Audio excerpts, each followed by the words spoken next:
原为艺术水个好，国情解说两句啊，含你做参考。解说，解文说。好朋友国情今日招你来研究一曲台语老歌的歌词《冰点》。冰点敢是过去的小说？对，冰点改编电影的主题曲。刘达雄作词，陈丽玲主唱，咱来甲听。见面歌词讲，分袂清，看袂明，凌乱世间情，怨已温，爱已分，难得见分明。猜疑风波出不尽，心灵冰点做不行，声声无奈苦恼的人生。是啦，一个老爸仔还会记得，1964年，日本本来一个家庭主妇，米拉阿亚克，伊写的小说，结果参加日本的比赛，得到大奖，冰点。内容伫咧描写病院的院长，竟然去将杀死家己查某囝的凶手的查某囝抱来饲，可怜这个孤女。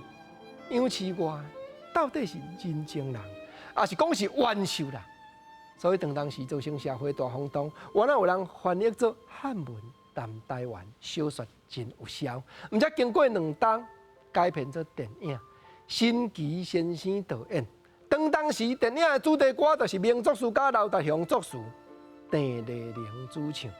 过来，咱搁听收煞尾一拍歌词，讲抹袂去，补袂平。心灵的伤痕，用生命解受痕，伤感渐断魂。树藤哭声有时停，人间苦痛何时尽？希望明日好过天会晴。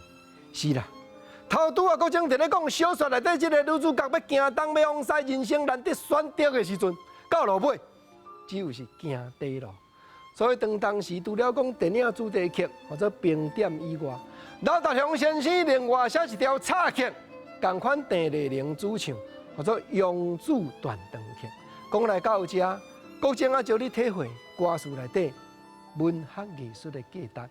原来要经过节目中来提起，当时主唱这条冰点的陈丽玲女士，退出业界也已经真久，拢无人为伊消息了。若知，我那拜托朋友来甲国正啊斗相报，感谢。